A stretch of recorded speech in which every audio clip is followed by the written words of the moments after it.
Cicadas are out. Out there somewhere. I don't know if this will pick it up that good, but it's loud. In the back it's not as loud. There's my mama bird.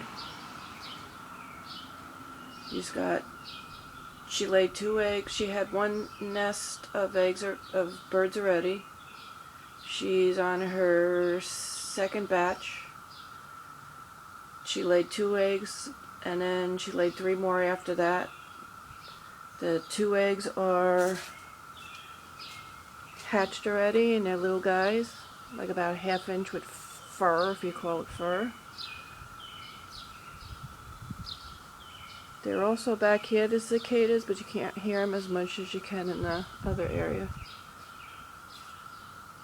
And the other 3 eggs haven't hatched yet. I have my little chair that I put together that I got for $2 and repainted and remade. And I stand on it. I'm going to break my butt. Smile! She usually leaves, but now that she has a couple of them that are growing and she has to feed them, she's not as quick to leave.